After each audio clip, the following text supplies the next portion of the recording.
Herzlich willkommen zu einer neuen Folge Chrüsimüsi hier auf meinem Kanal. Schön habt ihr wieder eingeschaltet. In dieser Folge geht es um Werkzeuge, die ihr benötigt, um E-Pfeifen zu bauen. Also Werkzeuge aus meiner Sicht, die das Arbeiten etwas angenehmer machen.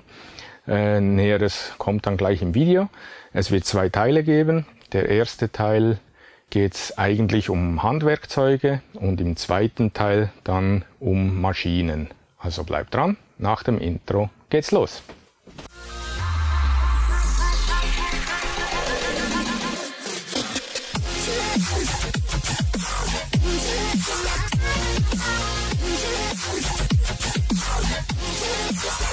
Es gibt grundsätzlich, sage mal, 2 Hauptkategorien von E-Pfeifen. Die erste ist eine einteilige Pfeife, das heißt, die ist aus einem vollen Stück Holz gemacht. Die lässt sich nirgends trennen.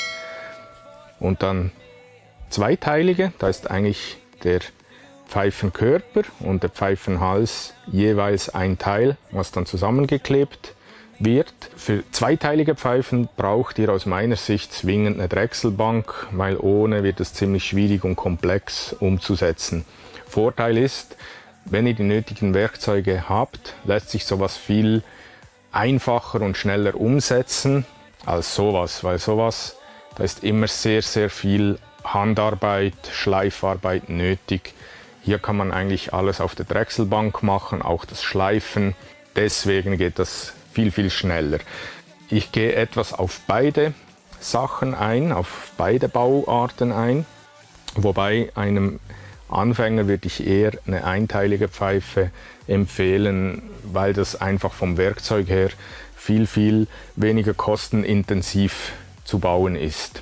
Was aus meiner Sicht nicht fehlen darf, ist ein Dremel, vorzugsweise mit einer flexiblen Welle. Da lässt sich dann besser mitarbeiten, wobei nur das Handteil würde auch gehen. Das ist immer sehr praktisch, um kleine Rundungen, Verzierungen, was auch immer anzufertigen. Das würde ich auf jeden Fall jedem empfehlen. Dann brauchen wir eine Lötstation, ganz, ganz wichtig. Kauft hier eine qualitativ bessere.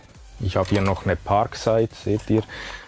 Die empfehle ich zum Beispiel nicht, die hat viel zu wenig Power. Die ist bei mir nur als Backup, falls mit der mal was sein sollte, dass ich das trotzdem die Arbeit beenden kann. Ich empfehle Minimum 80 bis 100 Watt Leistung. Die ist temperaturgeregelt, da kann man Temperatur einstellen, die ist sehr schnell aufgeheizt. Die ist übrigens von Konrad, macht ihren Dienst seit 5 Jahren im Pfeifenbau perfekt und ich hatte die vorher schon, ich habe die bestimmt schon 10, 12 Jahre und sehr, sehr oft benutzt, also kann ich wirklich empfehlen. Dann braucht ihr natürlich das nötige Zubehör, da gehe ich jetzt nicht weiter drauf ein, also Lötzinn und so weiter. Ich denke, das wisst ihr. Dann Multimeter ist ganz praktisch, um die Taster durchzumessen oder eine Diagnose zu machen, wenn mal eine Pfeife nicht funktionieren sollte. Und was auch sehr hilfreich ist, ist so eine dritte Hand. Ich habe da eine mit Lupe und Beleuchtung. Die ist vom Lidl, die kostet gar kein Geld, also was ist immer sehr praktisch.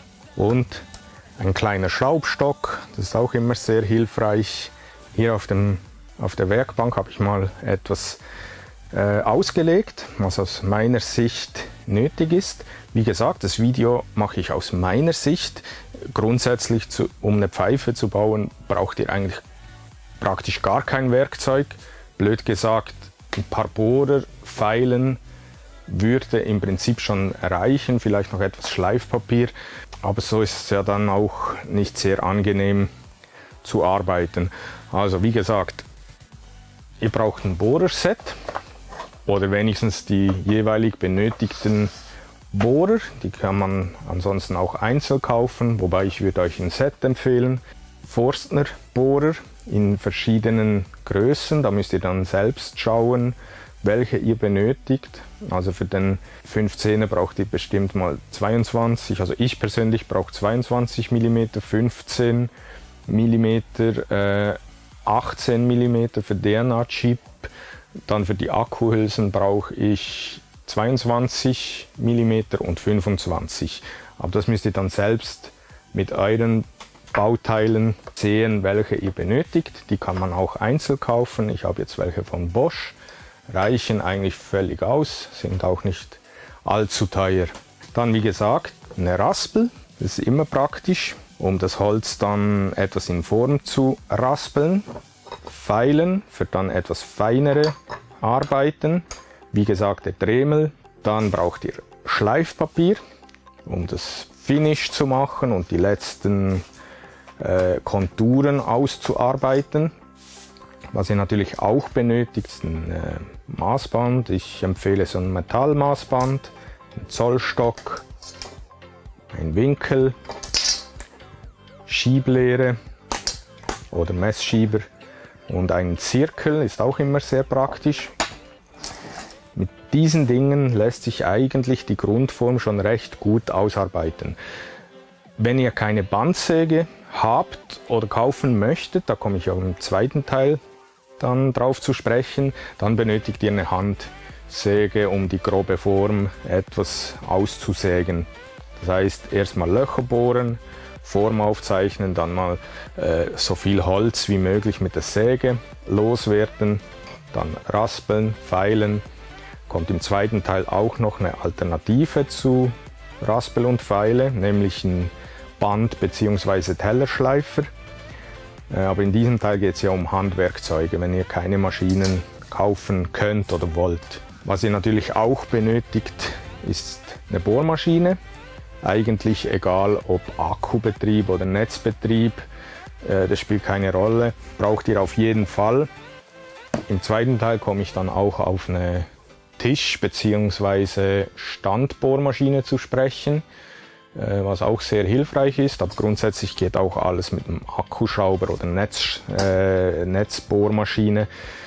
Es gibt auch so relativ günstige Bohrständer, wo man dann die Netzbohrmaschinen einspannen kann und dann hat man auch eine Tischbohrmaschine. Da habe ich allerdings keine Erfahrung mit, weiß nicht, welche das gut sind und ob das überhaupt was taugt. Ich empfehle euch einen Akkuschrauber, weil dann seid ihr einfach etwas unabhängiger. Es muss nicht zwingend ein 18 Volt Gerät sein, es reicht auch ein 12 Volt Gerät. Grundsätzlich reicht auch vom Lidl eine Parkside Bohrmaschine, also da müsst ihr selbst dann für euch bestimmen, wie viel ihr ausgeben wollt, welche Qualität ihr möchtet, das ist dann euch überlassen. Ganz, ganz wichtig, Schutzbrille, Atemmaske, das ist eigentlich, ich empfehle euch, das als allererstes zu kaufen. Weil ansonsten kauft man sich Werkzeug, vernachlässigt diese Sachen, fängt damit zu arbeiten, das ist gar nicht gut. Also schützt euch, denkt an eure Lunge, denkt an eure Augen, die habt ihr nur einmal bzw. zweimal. Wirklich wichtig. Was auch immer hilfreich ist, sind Schraubzwingen in diversen Größen. Dann fürs Finish braucht ihr Holzöl. Spielt auch nicht so eine Rolle, welches. Ich habe angefangen mit Leinölfirnis zu Beginn. Das hat gute Ergebnisse erzielt. Momentan habe ich lieber das Dänischöl. Das müsst ihr dann entscheiden, was ihr haben möchtet. Und eventuell vielleicht noch ein Wachs für das Finish dann zu machen. Da könnt ihr auf die Bohrmaschine auch noch einen Polieraufsatz kaufen. Dann könnt ihr das auch etwas glänzend hinkriegen bei genügend Geduld. Das ist eigentlich alles, was ihr zu Beginn benötigt. Also klar, Bleistift und so weiter, Abdeckband, all diese Sachen, das werdet ihr dann schon merken. Das sind ja auch Kleinigkeiten, aber ich denke mal, ich für mich könnte mit diesem Werkzeug, auch wenn es etwas mühselig wäre, könnte ich eine Pfeife bauen. Ich benötige natürlich die ganzen elektronischen Komponenten, da gehe ich jetzt nicht drauf ein. Da hat es ja andere Krüsi-Müsi-Folgen, wo ihr das sehen könnt, also die Akkuhülsen, MOSFET, ClickFET wird noch kommen, DNA-Chip oder jeder andere Chip. Das ist dann auch euch überlassen und dementsprechend müsst ihr dann auch euer Werkzeug etwas anpassen. So, ich hoffe, ich habe jetzt nichts vergessen. Ansonsten Schreibt es mal in die Kommentare, wenn ihr noch was seht, was vielleicht unbedingt nötig ist. Aber eben grundsätzlich braucht ihr eigentlich gar nichts. Also blöd gesagt, ihr könnt eine Pfeife mit einem Löffel bauen, wenn ihr genügend Zeit und Geduld habt. Also von daher, jedes Werkzeug dient euch eigentlich als Arbeitserleichterung und ist nicht zwingend Voraussetzung. Deswegen habe ich auch gesagt, aus meiner Sicht, vielleicht gibt es Leute, die brauchen mehr Werkzeuge oder weniger Werkzeuge, um überhaupt was hinzukriegen. Da hat halt jeder seine Vorlieben, auch die Art der Werkzeuge. Ich meine, ich werde dann im nächsten Teil auf die Schleifer eingehen, Bahn-Tellerschleifer, das ist schon eine Glaubensfrage. Viele schwören auf Tellerschleifer, viele schwören auf Bandschleifer. Ich empfehle grundsätzlich beides zu haben. Beides ist nicht verkehrt. Wenn ich mich für einen von beiden entscheiden müsste, würde ich einen Tellerschleifer mir zulegen, aber da gehen wir in einem nächsten Video dann näher drauf ein. Ihr braucht natürlich noch weitere Sachen, so Kleinigkeiten, natürlich Holz. Und dann auch zum Beispiel für den Dremel benötigt ihr diverse Aufsätze.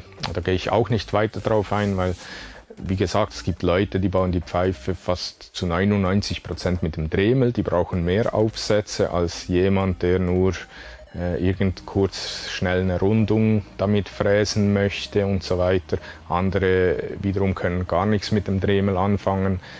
Das ist halt alles sehr individuell und das müsst ihr dann selbst herausfinden, was für euch vonnöten ist. Jo, dann war es das mit dieser Folge Chrüsi-Müsi. Ich hoffe, ihr schaltet nächstes Mal wieder ein, wenn es um die Maschinen geht. Würde mich sehr, sehr freuen. Ich hoffe, es hat euch gefallen, es hat euch etwas weitergeholfen. Ich für meinen Teil würde mich über ein Like, Kommentar oder über ein Abo freuen. Dann bedanke ich mich fürs Zuschauen. Macht's gut, einen schönen Tag euch allen. Bis dann. Ciao, ciao.